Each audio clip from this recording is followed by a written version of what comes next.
de haber avanzado solamente algunos pasos y de haber dejado solamente algunos pasos, digamos, a título de ejemplo, a título de introducción en el proceso, en el procedimiento, y haber dejado ese procedimiento, digamos, deliberadamente interrumpido, y además interrumpido en un punto en el que se veía perfectamente que había que seguir, que había una fase de cierre determinada, ¿no? En lo que se refiere a la formulación de esa estructura a la que llamábamos sociedad civil y que resultaba del empleo, digamos, del concepto de mercancía, o sea, del despliegue del concepto de mercancía.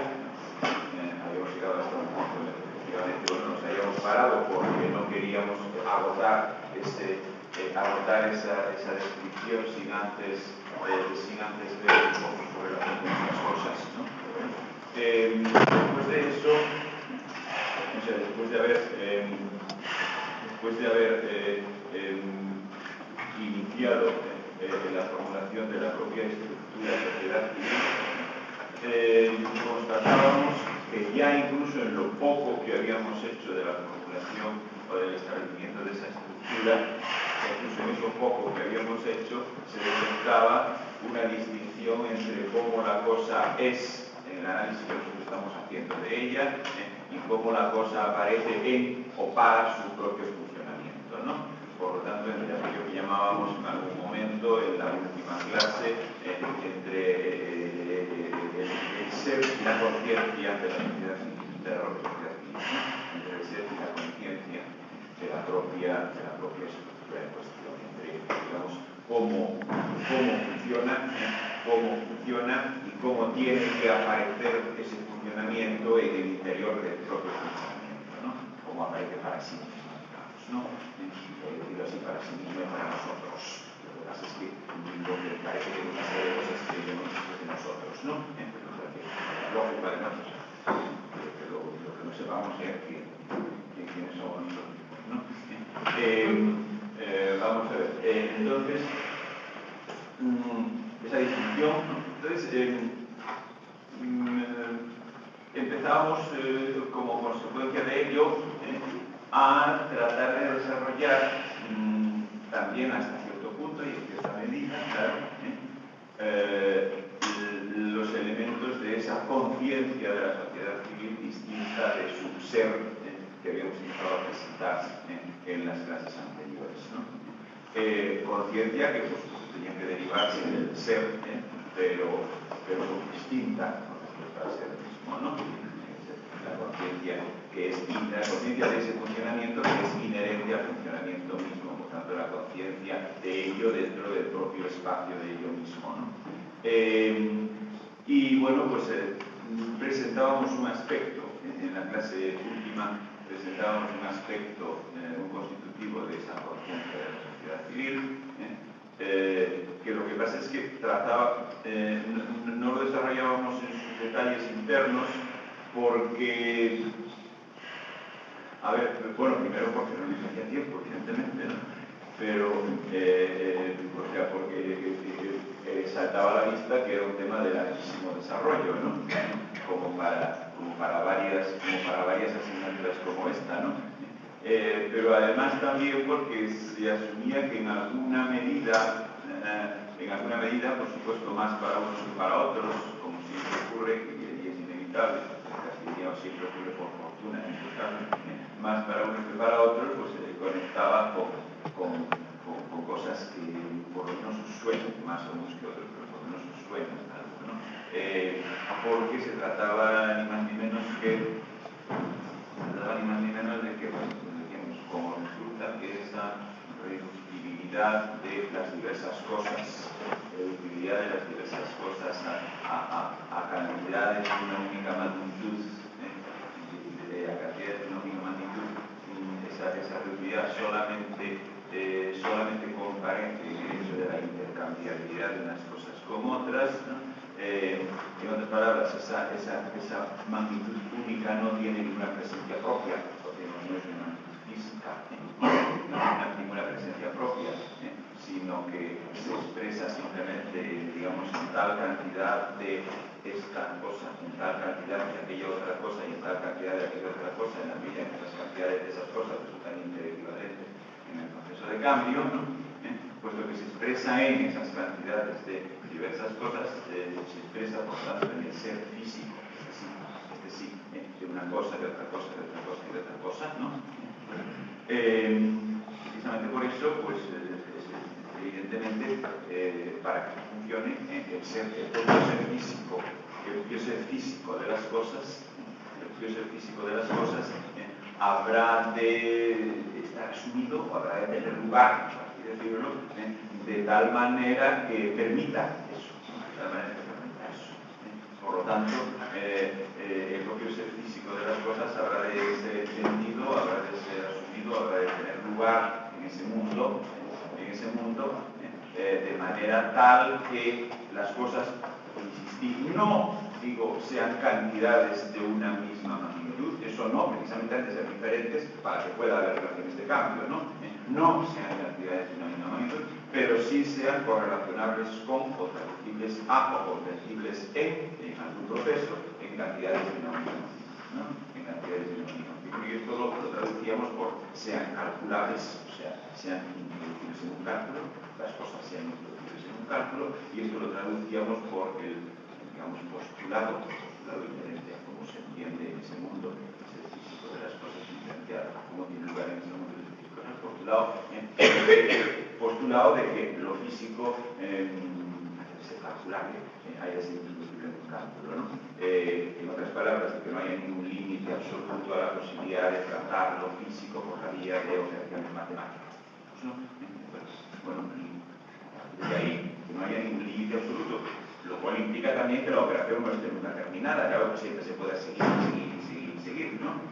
Inherente también a lo que no haya ningún límite absoluto, para que no haya ningún tope, bueno, y hasta aquí hemos llegado, y de aquí para adelante hay algo, pero ese hay algo ya no puede ser de ninguna manera calculable, ¿no? No puede haber ningún tope absoluto de ese tipo, ¿no?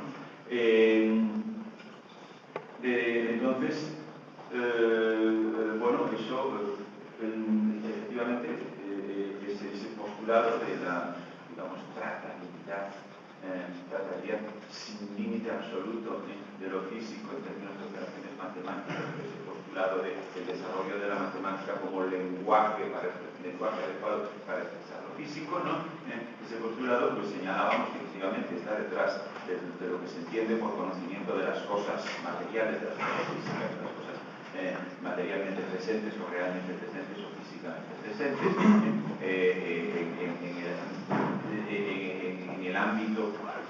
en el ámbito al cual hasta ahora, a modo de ilustración histórica, hemos referido la sociedad civil, o sea, que es el ámbito que en esas ilustraciones históricas que estamos haciendo de vez en cuando y que siempre son deliberadamente incompletas, no solo por razones de tiempo, sino porque es que el objetivo de esta hacienda no es ese, ¿no? Estamos llamando a la modernidad, ¿no? La modernidad, incluso admitiendo que eso es una cosa que nos introduce de un golpe, que va progresando, que tiene unos albores y que va avanzando, que se va profundizando, ¿no? Y que a lo mejor todavía no ha acabado de profundizarse, aunque por otro lado ya se esté pudiendo, ¿no? O sea, pero esto no hay ninguna imposibilidad. Entonces, bueno, eso era un lado, por lo tanto. O sea, eso que llamábamos, por de alguna manera, la física matemática, como un modo de conocimiento de las cosas empíricamente presentes, de las cosas, como modo de conocimiento de esas, de esas naranjas y de esos folios y de esos pares de zapatos y de todo eso que habíamos como ejemplo en general de las cosas.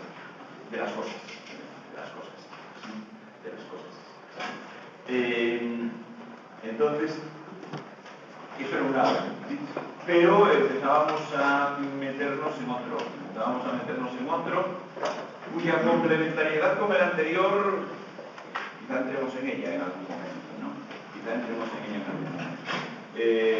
Pero en todo caso sí hay complementariedad con el lado anterior, es decir, no sería posible que la física matemática y esto de lo que vamos a hablar ahora perteneciesen a mundos históricos distintos. No podría ser, uno va vinculado al otro y está en la discusión que hagamos, quizás se note esto, pero sí, ¿no? Esto es una divisa, ¿no?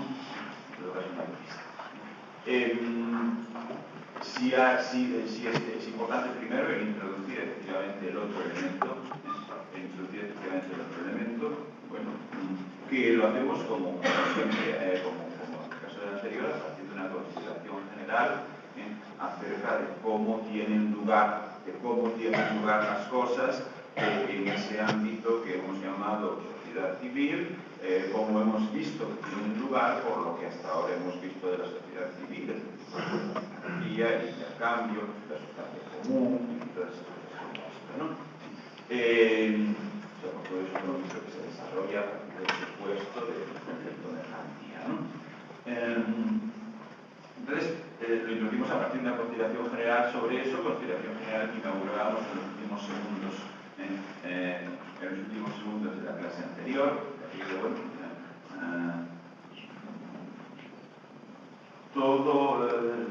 toda cosa,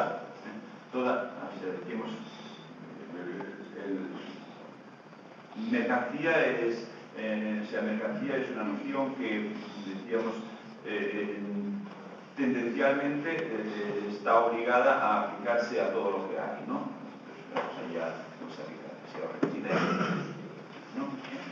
Usabilidad en general no tanto, ¿no? O sea, no está en absoluto en todos los usos que hay por ahí delante del concepto mercancía, como de hecho hemos tenido ocasión de mencionar, ¿no? Pero sin usabilidad, eso de que una cosa sea mercancía en el sentido que le hemos dado a esa expresión y que es el que efectivamente constituye el de la estructura de sociedad civil y por lo tanto el específico que permite entender la modernidad, ¿no? En el sentido de que una cosa sea mercancía, no solamente dice algo acerca de esa cosa, sino que también dice algo acerca de todas las demás, digamos, ¿no? Aquello de que de entrada, para que una cosa sea mercancía han de serlo todas, y en este serlo todas no quiere decir que de hecho en algún momento X, Y o Z todas puedan ser cambiadas, o ni siquiera que lo sean en algún momento todas, sino simplemente aquello que decíamos de que la cambiabilidad o la alienabilidad es lo obvio, y que en cambio lo que tiene que ser demostrado, lo que tiene que ser fundamentado, si es que en algún caso se da, es la no alienabilidad, ¿no? O sea, la alienabilidad es lo que en principio pertenece al estatuto mismo de cosa, es lo que en principio pertenece al estatuto mismo de cosa, ¿no? Y por lo tanto es lo obvio, ¿no? Entonces, por así decir, entonces vamos a ver. Quiere esto decir, por lo tanto, que toda cosa, todo contenido, todo algo, es algo de lo es alienable, es algo de lo que en principio podemos desprendernos, ¿no? Es algo de lo que en principio podemos desprendernos. El primer día de clase apareció aquello de que digo que tengo algo, cuando lo puedo vender, ¿no? Creo que era muy provisional en aquel momento, es muy rústico, ¿no? Aquella manera de hacer notar eso el primer día de clase antes de entrar incluso en la construcción del concepto de mercancía, ¿no? Digo que tener algo que poder venderlo, o sea, Yo no digo que tengo un piso, por más que tenga la absoluta seguridad de poder vivir toda mi vida en el piso en el que vivo, ¿no? Pero no digo que lo tengo, no digo que es mío, ¿no? Digo que es mío precisamente si lo puedo vender, ¿no? Bueno, si tengo la capacidad de venderlo, ¿no? Precisamente, o sea, por tanto, precisamente si ese piso está vinculado a mí, es decir, si no puedo desprenderme de él, si lo voy a tener toda la vida, entonces precisamente no digo que lo tengo, ¿no? O sea, no hay piso, ¿no? Cuando lo hay es precisamente cuando se lo puede alienar, ¿no? Bueno, entonces, simplemente recuerdo esto para recordar es una cosa muy vista ya desde casi los primeros minutos del curso, ¿no?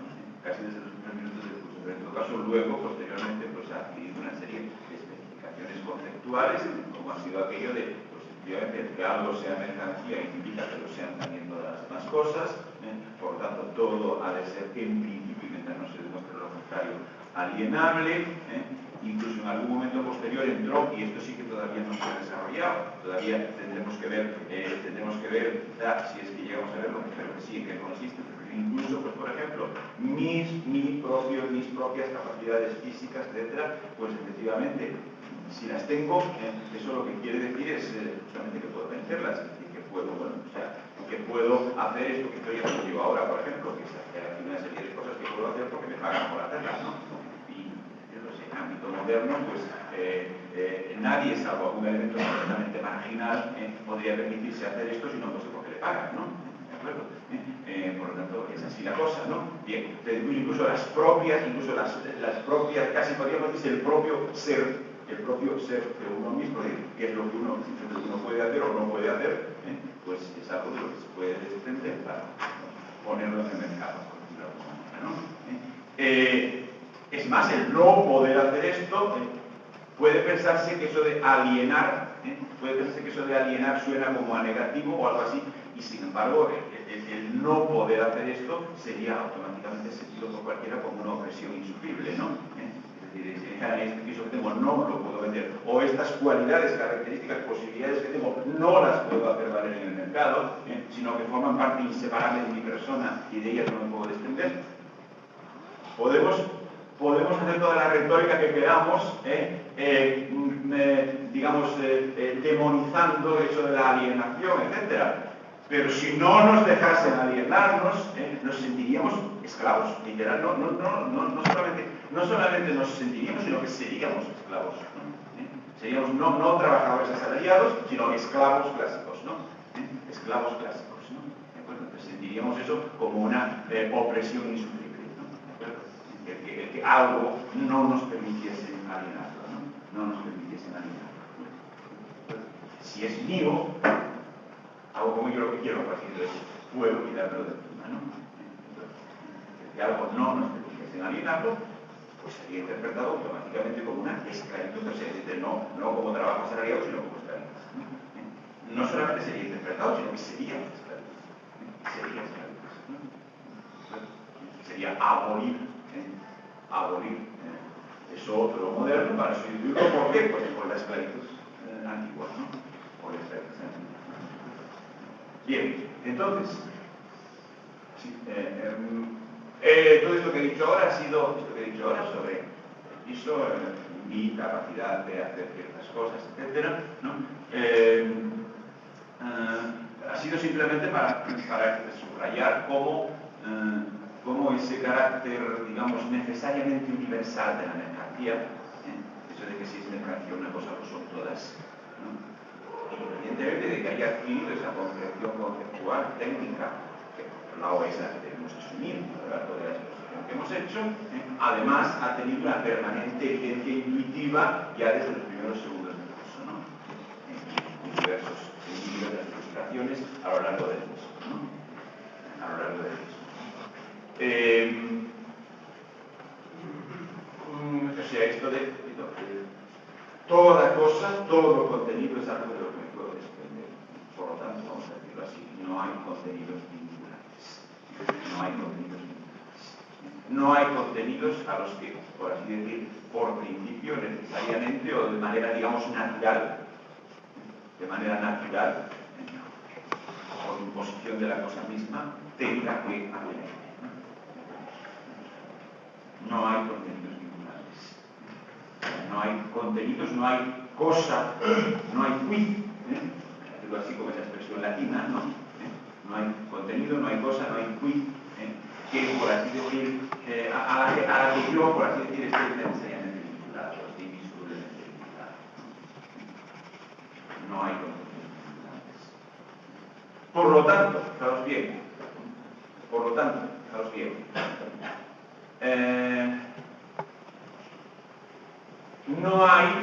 no hay contexto alguno al cual se pertenezca de manera, por así decir, natural, de manera vinculante, de manera obligatoria, de manera necesaria.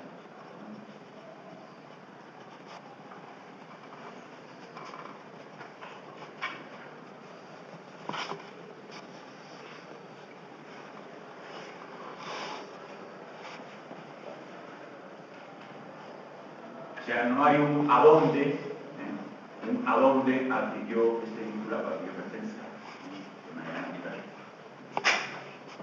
Que no hay contenidos a los que esté vinculado. Por lo tanto, tampoco pertenezco a comunidad alguna determinada, ¿no? Tampoco pertenezco a comunidad alguna determinada. A ningún ámbito determinado. No hay ningún contenido del cual no me pueda desprender. En todo caso, esas pertenencias pues tendrán que establecerse, tendrán que fundamentarse en concreto. Aquello que decíamos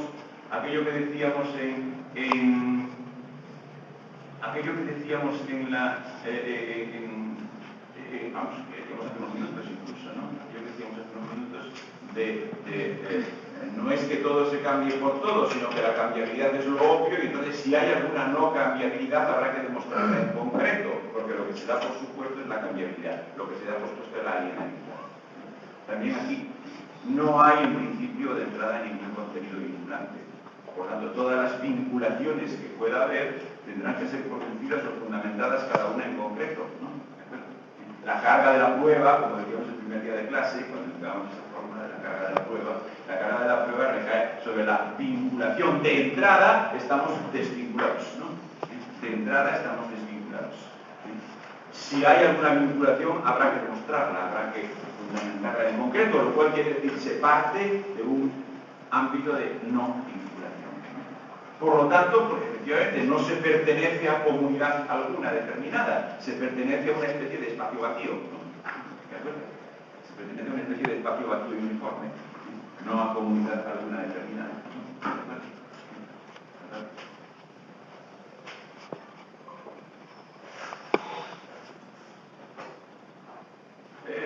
No solo en el sentido, de, o sea, cuando digo, cuidado, no hagamos interpretaciones facilonas de esto, no hagamos interpretaciones trivializantes de esto de no se pertenece a comunidad alguna porque no hay contenidos vinculantes y por tanto se está instalado en un espacio vacío, ¿no? ¿De acuerdo? Un espacio uniforme, por así decirlo, ¿no? En un espacio descualificado, ¿no? Sentido, puesto que no hay un esto o aquello o lo otro que sea vinculante, puesto que todo es alienable, ¿no? De todo me puedo desprender, ¿no? Cuando decimos esto, no hagamos interpretaciones facilonas. Vamos a ver, cuando digo no se pertenece a ningún ámbito determinado, a ninguna comunidad determinada, etc., no es determinadas frases retóricas que a veces oyen por ahí adelante, ¿no? Como cuando alguien dice, por ejemplo, no hay más patria que la humanidad, por ejemplo. Está diciendo con eso está diciendo algo que no pertenece a ningún ámbito determinado, a ninguna comunidad determinada. Pero es falso, o sea, en realidad desde el punto de vista de lo que he estado explicando hasta ahora, habría que decir como, no es verdad eso de no hay más patria que la humanidad, es que la humanidad tampoco, ¿no? Está claro, la humanidad tampoco, ¿eh? Es decir, desde el momento en que consideras la humanidad a su vez como una comunidad determinada, pues ya es una comunidad tan determinada como cualquier otra, ¿no? ¿De acuerdo? O sea, no se pertenece tampoco a la humanidad, sino simplemente a una especie de espacio vacío, ¿no? Una especie de espacio vacío, ¿no? ¿De acuerdo? Bien. Vamos a ver.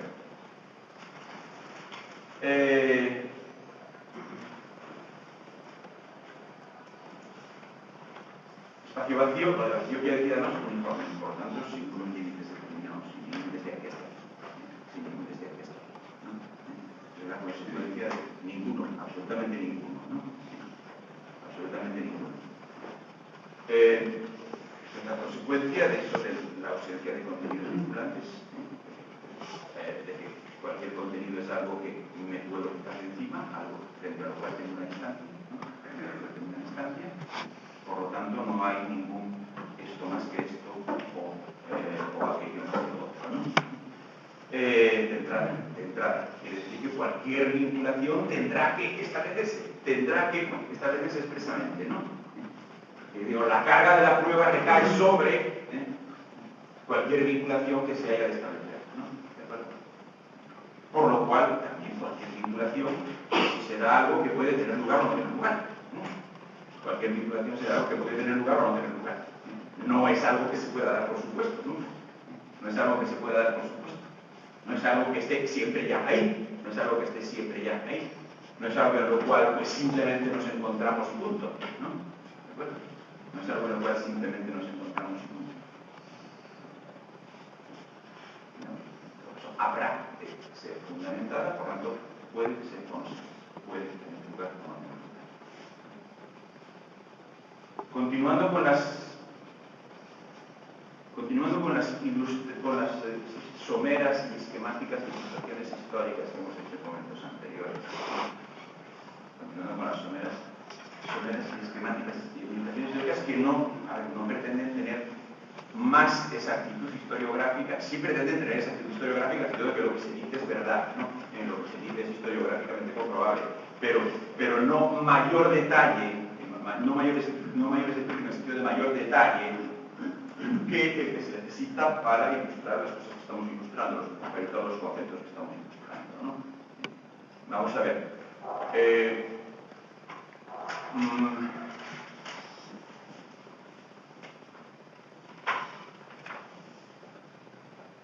Si nos vamos, por ejemplo, a la antigüedad,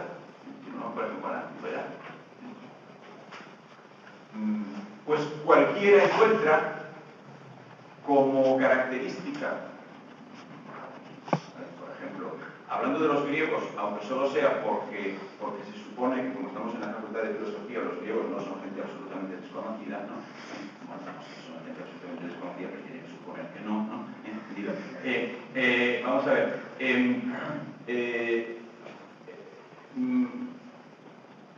Cualquiera sabe, o alguna vez os suena, ¿no? Que cualquiera sabe que ahora sí, ahí sí hay comunidad. A ver, pero no en los griegos, sino en los que por lo tanto, en los griegos y en los bárbaros. Bárbaro quiere decir, como sabéis, es la palabra con la que los griegos asesinaban a alguien que no era griego, no quiere decir bruto, es decir, vamos, ni nada por el estilo, es decir, al contrario, había bárbaros a los que los griegos reconocían un altísimo nivel de refinamiento, muy superior al suyo propio, ¿no? ¿De acuerdo? Lo que quiere decir eso de bárbaro es simplemente alguien que no, alguien que quiere decir alguna cosa que no se entiende, ¿no? Entonces, que habla, que no habla griego, ¿no? La palabra griega para designar a alguien que no habla griego, ¿no? Lo que pasa es que aquí no había solamente un problema de lengua, sino que los griegos mismos asociaban eso con cierta diferencia en cuanto al tipo de comunidad. Con cierta diferencia en cuanto al tipo de comunidad, ¿no? Por lo tanto, tanto en un sitio como en el otro ahí sí hay comunidad. Ahí sí hay comunidad. Ahí sí que, bueno, pues se parte de la pertenencia a un ámbito determinado. No se está en un espacio uniforme e limitado, ¿no? Ahí sí hay comunidad. Pero bueno, cualquiera sabe, quizá no en los términos en que lo acabo de expresar ahora, pero cualquiera sabe, cualquiera que haya estudiado un poquito de esas cosas, cualquiera sabe que precisamente la diferencia dentro de eso de sí hay comunidad, ahí sí hay comunidad, ahí se pertenece a un ámbito determinado, precisamente dentro de eso de hay comunidad, la diferencia precisamente entre la comunidad griega, o sea, la polis, ¿no? La polis, eso suena evidentemente, y la polis y una comunidad, digamos, bárbara, y una comunidad, digamos, bárbara, la diferencia que es precisamente eso que los griegos asocian, incluso con el hecho de hablar griego, habría que ver por qué, ¿no? Pero en todo caso, la diferencia entre la polis y una comunidad bárbara es algo así como que la polis tiene la pretensión, que en cambio no tiene la comunidad bárbara, de que las reglas del juego, es decir, del juego de la comunidad, sean o se hagan o tiendan a hacerse explícitas, ¿no? Tiendan a hacerse explícitas. Eso que ha pasado a la historiografía vulgar y corriente con la expresión de que las leyes se escriban, ¿no? Se escriban en el sentido material. La cuestión es que las reglas del juego sean explícitas. O sea, algo así como lo podemos llamar transparencia interna de la comunidad. El nomos, ¿verdad? El nomos quiere decir el reparto. La palabra nomos quiere decir reparto, o sea, digamos, la adjudicación a cada cosa y a cada uno del papel que le corresponde, ¿no? Pero el papel que le corresponde quiere decir el ser que le corresponde, ¿no? ¿De acuerdo? El nomos, ¿no? Bien, suena la palabra nomos, bueno, no hay ninguna novedad, ¿no? ¿Verdad? Bueno, lo que pasa es que no significa eso, es que tenga que ser lo establecido, la tradición, etcétera, no. Significa el reparto de papeles, por lo tanto, la regla del juego que tiende a hacerse explícita, ¿no? ¿De acuerdo? La palabra no significa reparto, simplemente. Significa distribución. Significa tú esto, tú aquello, ¿no? O esto, aquello, ¿no? ¿De acuerdo? Bien, entonces, eso es que las leyes, vamos, se escriban, ¿no? Bueno, naturalmente, cuidado. O sea, cuando se dice las leyes, quiere decir, como se desprende de lo que es decir, las leyes de verdad, o sea, las leyes del estatuto de la comunidad misma como tal. Por lo tanto, no pueden ser las leyes que, por ejemplo, un rey o un rey, o como lo queráis llamar, las leyes que, por ejemplo, un rey o algo así establece. Eso no vale. Tienen que ser, digamos, aquellas leyes en virtud de las cuales el rey mismo es rey, ¿no? Es decir, el estatuto de la comunidad misma, no cualesquiera leyes. O sea, no las leyes emanadas de la autoridad X, Y o Z, sino aquellas leyes siempre ya presupuestas en virtud de las cuales la propia autoridad X, Y o Z es autoridad, ¿no? Esto es lo que se pretende que sea, explícito, conocido, que sea expresamente formulado, y eso, en principio, es lo que cualquiera asume como característico de una polis frente a una comunidad bárbara, ¿no? En que la comunidad bárbara, por supuesto, puede haber leyes, no realmente las hay, pero son las, por ejemplo, las leyes que un rey ha puesto, no aquella ley en virtud no aquella ley de la cual el rey mismo toma su autoridad, o de la cual el rey mismo recibe su autoridad, ¿no? Ni siquiera las leyes de un dios, así es, de hecho, ni siquiera las leyes de un dios, sino más bien las leyes en virtud de las cuales el dios es reconocido como dios. ¿De acuerdo? Ni siquiera las leyes de un dios, sino las leyes en virtud de las cuales el dios es válido como dios, ¿no? O sea, que eso que he dicho antes, un rey es extendible incluso a un dios, ¿no? Extendible incluso a un dios, ¿no? Bien. Es verdad que hay alguien, sea un hombre o sea un dios, que, digamos, en algún momento formula esas leyes, pero simplemente actuando como sabio, que ha sido capaz de, o cuya ayuda se ha sido capaz de reconocer algo que de suyo es muy difícil de reconocer, que es eso de las reglas del juego que siempre ya se está jugando, y con respecto al cual, por lo tanto, en principio no se tiene una exterioridad, no se tiene una distancia, y por lo tanto el conocimiento o el reconocimiento del mismo es algo muy problemático, muy complicado y muy peligroso incluso, ¿no? Muy peligroso incluso, ¿no? Bueno,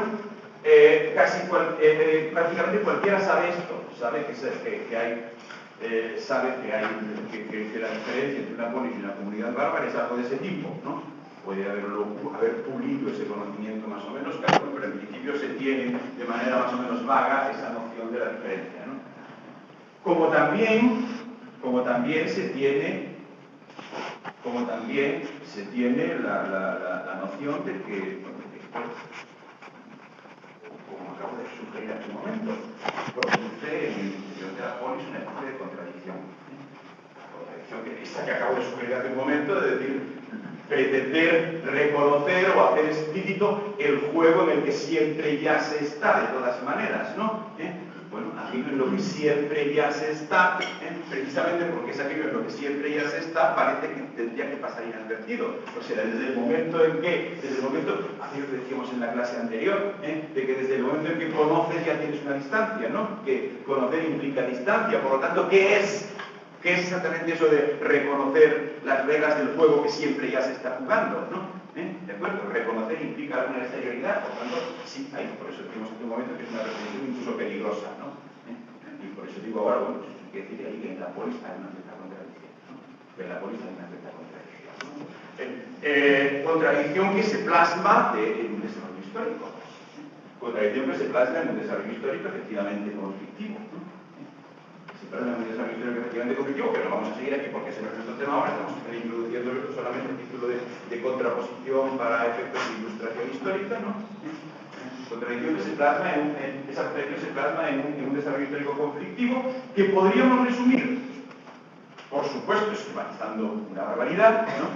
Esquematizando una barbaridad, pero desarrollo histórico conflictivo que podríamos resumir diciendo lo siguiente, bueno, desde el momento en que pretendes reconocer expresamente el nomos, es decir, reconocer expresamente esas reglas de ese juego que siempre ya se está jugando, desde el momento en que pretendes reconocer expresamente el nomos, desde el momento en que pretendes que las leyes se expriman, ya estás tratando de formular algo, tratando de reconocer algo, y esto es la esencia misma de la polis, tratando de reconocer algo que ha de ser, digamos, lo mismo para todos y para todos los casos, ¿no?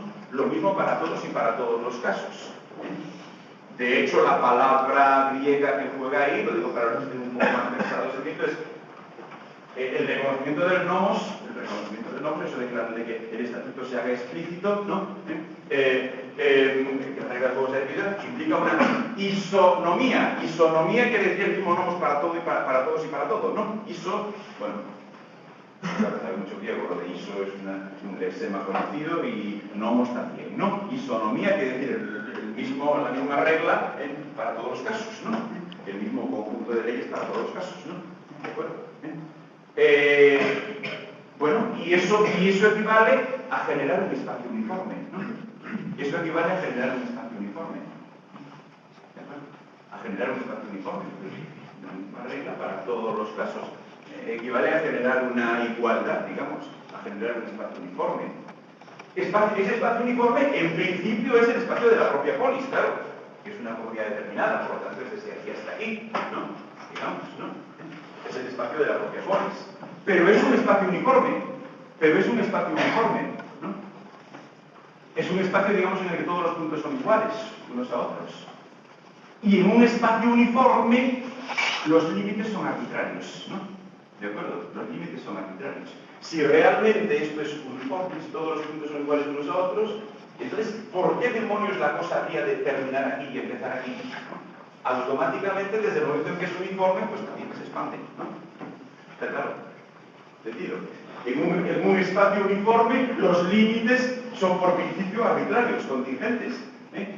El reconocer límites esenciales ya desuniformizaría el espacio, ¿no? ¿De acuerdo? El reconocer límites esenciales ya desuniformizaría el espacio, porque por de pronto esos puntos límite pasan a estar cualificados y los demás pasan a estar cualificados por su posición con respecto a esos, ¿no? ¿De acuerdo? Por tanto, hablar de espacio uniforme es al mismo tiempo arrancar los límites y generar un ilimitado, ¿no? Generar un ilimitado, ¿no? Pero es que entonces ya no hay comunidad. Entonces ya no hay comunidad y estamos otra vez en el espacio ilimitado. ¿De acuerdo? Entonces ya no hay comunidad y estamos otra vez en el espacio ilimitado. Y sin embargo la polis es una comunidad determinada. ¿Entendido? Sin embargo la polis es una comunidad determinada. Como de contradicción, como de contradicción.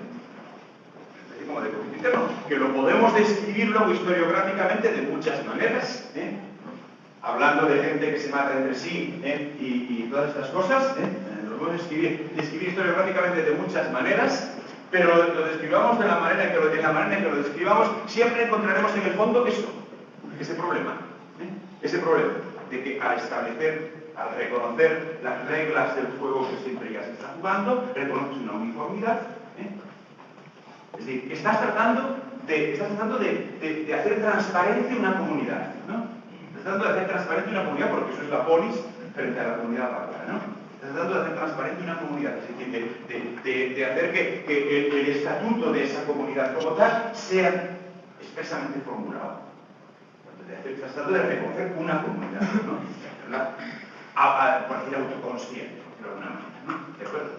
Ahora, desde el momento en que esto ocurre, estás convirtiendo esa comunidad en un espacio uniforme, ¿no? Puesto que estás formular nomos, una ley, unas reglas que serían las mismas para todos los casos, en un espacio uniforme. Y en un espacio uniforme los límites son arbitrarios, ¿no? Por lo tanto, te has cargado la propia comunidad. O sea, por el hecho de intentar reconocerla, te la has cargado, ¿no? ¿De acuerdo?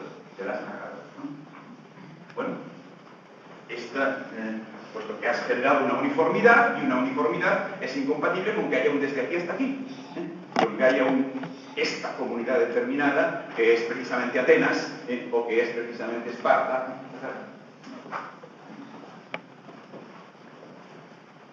Bien, entonces, bueno, esta contradicción, pues efectivamente domina esa historia, ¿no? Domina esa historia de la polis, o sea, repito, la conflictiva, podríamos decir, lentamente suicida, de alguna manera, historia de la polis, ¿no? La conflictiva o la historia de la polis, pues se puede describir historiográficamente de muchas maneras, pero siempre se encontrará en el fondo esa cuestión, ¿no? Siempre se encontrará en el fondo que, que la encontramos incluso en el fondo, y por eso he citado esto aquí, la encontramos incluso en el fondo de la propia contraposición que hicimos ya en su tiempo, lo antiguo y lo moderno, cuando hablamos de mercancía. Cuando hablamos de mercancía, cuando dijimos que algo sea mercancía, no solamente dice algo acerca de ese algo, sino también acerca de todas las demás cosas. Llamar mercancía a una cosa, es decir, algo no solamente acerca de esa cosa, sino acerca de todas las demás. Por aquello que dijimos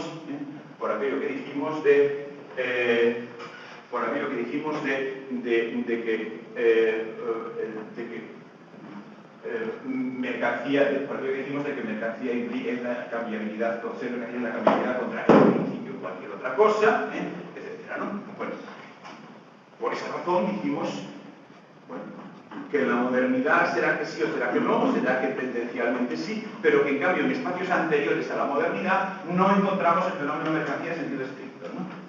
Encontramos cosas que a la hora de hacer traducciones de cosas escritas en una lengua antigua a la lengua moderna, pues a lo mejor cualquier traductor traduce por mercancía, pero eso tiene que ver con que si en la traducción siempre hay una cierta inexactitud, no con que aquello sea mercancía en el estricto sentido de que ese concepto tiene un papel en el análisis que estamos haciendo, ¿no? En el análisis que estamos haciendo y en general en ciertos análisis modernos, que nos interesa utilizar, y por lo cual sí que nos interesa mantener, digamos, la pureza o el carácter estricto de ese concepto estricto de mercancía. Bueno, eso quiere decir, evidentemente, entonces, que en espacios premodernos, por ejemplo, en la antigüedad de la que estamos hablando ahora, cuando hablamos de griegos y de bárbaros, y de la polis y la comunidad bárbara, pues no hay propiamente el fenómeno mercancía, ¿no? No propiamente el fenómeno mercancía. Bueno, evidentemente lo que dijimos entonces es lo mismo que ahora hemos dicho diciendo que sí que hay comunidad, ¿no? ¿De acuerdo? Puesto que hemos visto en los primeros minutos de esta clase, aparte de que ya venía de atrás, hemos visto en los primeros minutos de esta clase que justamente el fenómeno mercancía excluye la comunidad, ¿no? ¿De acuerdo? El fenómeno mercancía le es inherente el espacio ilimitado, ¿no? ¿De acuerdo? Porque es aquello de no hay contenido vinculante, ¿no? No hay contenidos vinculantes. Mercancía va con no hay contenidos vinculantes. Por lo tanto, no hay ningún contexto al cual se pertenezca, ¿no? ¿De acuerdo? Y por lo tanto no se pertenece a comunidad, ¿no? Ni siquiera a la humanidad, entre comillas, digamos, empleando la frase retórica, o sea, citando la frase retórica esa que aparece en los recuerdos, ¿no? Ni siquiera a la humanidad. O sea, no se pertenece a la humanidad. ¿no? Bien, no se pertenece a la comunidad urbana precisamente porque no hay contenidos vinculantes, no hay ningún adonde al cual se pertenece.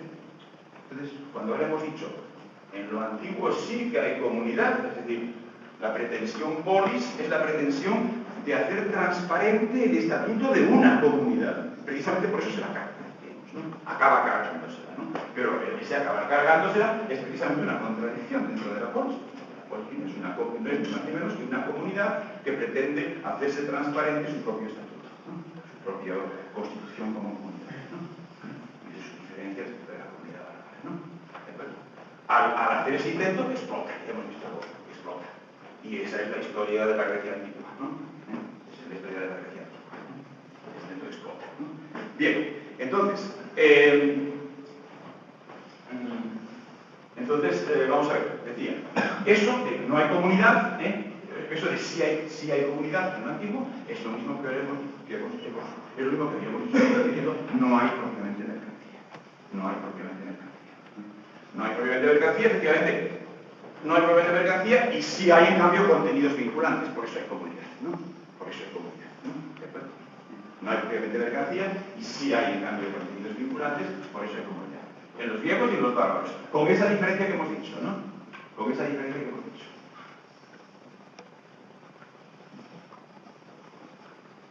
Entonces, teniendo en cuenta esto, la diferencia entre la polis y la comunidad bárbara, la podemos reformar. Esa diferencia que hemos formulado ahora, diciendo, la polis pretende ser internamente transparente, pretende reconocer, pretende escribir las leyes, digamos, pretende reconocer expresamente la regla del juego, ¿no? ¿De acuerdo? Entonces, eso podemos reformularlo de la siguiente manera. Puesto que sí hay comunidad, tanto en lo griego como en lo bárbaro, sí hay comunidad, y hay comunidad porque no hay mercancía, y por tanto sí hay contenidos vinculantes, sí hay contenidos vinculantes, puesto que sí hay comunidad, hay un dentro y un fuera respecto de la comunidad. Hay un dentro de la comunidad y de la comunidad hacia afuera. Hay un dentro de la comunidad y de la comunidad hacia afuera. Entonces vamos a ver, ese intercambio que dijimos que no era de mercancías todavía, ¿no? Se cambian cosas, pero el intercambio, decíamos, no es universal, sino que afecta a conjuntos, a subconjuntos determinados del conjunto de las cosas, decíamos. ¿De acuerdo? Por eso decimos, no hay mercancía. Ese intercambio, que por tanto llamamos de cosas, no de mercancías, ¿no? Ese intercambio que vamos a llamar de cosas y no de mercancías, independientemente de que los libros históricos, ya lo hemos dicho, muchas veces mercancía, y a veces incluso en las traducciones, ¿no? O aparece dinero, por ejemplo, que es un concepto basado en mercancía, ¿no? Bien, entonces, ese intercambio, como no es de cosas, sino que es de mercancías, y que no, perdón, no es de mercancías, sino que es simplemente de cosas, y que no puede ser de mercancías precisamente porque sí que hay contenidos vinculantes, pero sí que hay comunidad. Ese intercambio, pues puede ser entre una comunidad y otra comunidad, o puede ser dentro de la misma comunidad, dentro de la propia comunidad, o puede ser dentro de la propia comunidad. O sea, seríamos un miembro y otro miembro de la misma comunidad, entre un miembro y otro miembro de la misma comunidad. Bueno, grosso modo, naturalmente hemos dicho que la ilustración es esquemática, pero grosso modo sí ocurre que esto es una nota distintiva, esto es otra manera de formular la nota distintiva de la polis frente a la comunidad bárbara. O sea, a saber, en la polis tiene una importancia relativamente mayor el intercambio dentro de la propia comunidad, dentro de la propia comunidad. El intercambio dentro de la comunidad. Esto, a ver, en ningún caso es mercancía, ya lo hemos dicho. En ningún caso es, y lo uno y lo otro es mercancía. Pero de todos modos son intercambios diferentes. Por así decir, uno de ellos, el que es dentro de la comunidad, no digo que avanza en la dirección de la mercancía, pero sí que es cierto que tiene una dinámica que va a llevar a no sabemos dónde, ¿no? ¿De acuerdo? Es decir, que a no sabemos dónde, algo que a lo mejor andando el tiempo será la modernidad, ¿no? ¿De acuerdo? Pero O sea, ninguno de los dos es mercancía, pero evidentemente en este no ser ninguno de los dos mercancía, de todos modos son relevantemente distintos y tienen significados relevantemente distintos el uno del otro, ¿no? Para decirlo someramente, el intercambio entre comunidades, aun cuando pueda ser a veces mucho más rico incluso que el intercambio que hay en una polis, ¿no? ¿De acuerdo? Incluso lo sea normalmente, ¿no? Mucho más rico, incluso generar mucho más oro, mucha más plata, ¿no? ¿De acuerdo? Mucha más riqueza material, aun cuando sea, así es un intercambio de una comunidad a otra comunidad. Es un intercambio, por así decir, trivial, en el sentido de que es un intercambio entre entidades que son externas, seguramente la una a la otra, ¿no? Ahí, por así decir, no pasa nada, ¿eh? No pasa nada más que la medida en que a una y a la otra le convenga hacer ese intercambio, ¿no? Pero o sea, la distancia que hay. En todo intercambio hay el reconocimiento de una distancia, ¿no? Tú eres tú y yo soy yo, esta cosa, y en cambio aquella cosa es aquella cosa, ¿no? En todo intercambio hay el reconocimiento de una distancia entre un protagonista y otro protagonista de intercambio, entre un tú y un yo, y al mismo tiempo entre una cosa y otra cosa, porque se intercambian cosas distintas, ¿no? En todo intercambio hay el reconocimiento de una distancia. Esto es esto y aquello es aquello, por tanto, de algo que tiene que ver con eso que llamamos el nomos, ¿no? El reparto de papeles, el papel de cada cosa y de cada uno, ¿no? En todo intercambio hay el reconocimiento de una distancia. Lo que pasa es que en el intercambio entre comunidades diferentes, esa distancia es una distancia puramente externa, trivial, entre cosas que están fuera la una de la otra, entre cosas que, por así decir, no conviven, ¿está claro? No conviven. Por eso es una distancia puramente neutra, puramente externa, la distancia entre dos cosas que simplemente están fuera la una de la otra. Mientras que el intercambio interno a la comunidad, evidentemente tiene más, no sé cómo decirlo, tiene más problemática. El intercambio interno a la comunidad. El intercambio interno a la comunidad, pues es el reconocimiento de una distancia, pero de una distancia entre términos interdependientes, entre términos que cada uno de ellos es lo que es en su relación al otro, ¿no? ¿De acuerdo? O sea, el intercambio dentro de la comunidad, ese tú y ese yo, pues por así decirlo, o sea, son un tú y un yo estrictamente correlativos, es decir, que tú eres tú porque yo soy yo y yo soy yo porque tú eres tú, ¿de acuerdo? Puesto que, por así decir, sí conviven, sí que son interdependientes,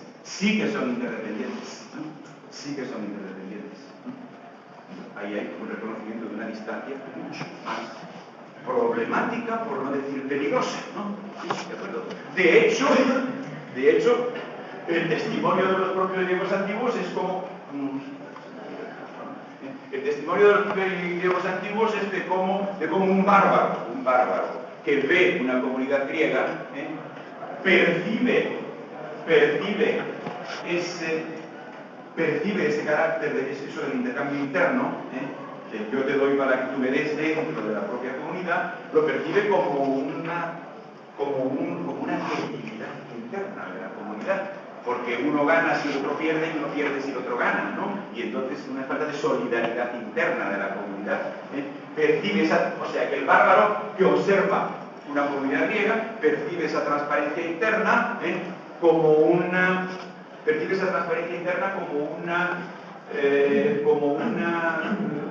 comienzo de disgregación, ¿no? Lo percibe en términos de eso no conectar. Evidentemente un griego argumenta contra esto, y en cierto modo tiene razón, pero tiene razón solamente en el sentido de que la historia es mucho más compleja que estas cuatro cosas. Bueno, en cualquier caso,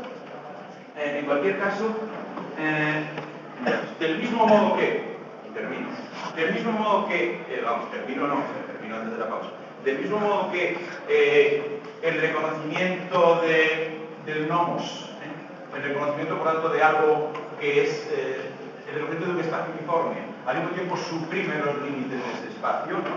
Y por lo tanto, de alguna manera hace reventar la comunidad, pues también, por lo tanto, digamos, genera una evolución en la dirección de algo que quizá vaya a servir de base a lo que es, desde el punto de vista o el modo moderno, ¿no? Pues también, evidentemente, ese intercambio también hay que defender ese intercambio interno, ese intercambio dentro de la comunidad, pues tiene determinadas dinámicas que se corresponden con esto, ¿no? Tiene determinadas dinámicas que se corresponden con esto, que incluye detalles que no vamos a ver, ¿no? Bueno, entonces, ¿a qué venía esto? Bueno, pues en cambio, lo mercancía, lo sociedad civil, es que este problema ya no existe porque ya se da por supuesto, este espacio ilimitado, que aquí pintábamos como consecuencia de la explosión de la polis, ¿no? ¿De acuerdo? Ya ese problema ha quedado atrás, porque por así decirlo, la polis ya ha explotado en tiempos inmemoriales, ¿no? ¿De acuerdo? La polis ya ha explotado en tiempos inmemoriales y ya lo que queda es el espacio ilimitado, ¿no? Lo que queda es el espacio ilimitado. No hay contenidos vinculantes, por lo tanto, no hay contenidos vinculantes es traducible a este modelo en términos de no hay puntos cualificados. ¿De acuerdo? No hay puntos cualificados, los puntos son todos iguales. ¿De acuerdo? No hay puntos cualificados, por lo tanto no hay ningún adonde, no hay ningún límite esencial. Bueno, continuaremos con esto después de la pausa, porque si no ya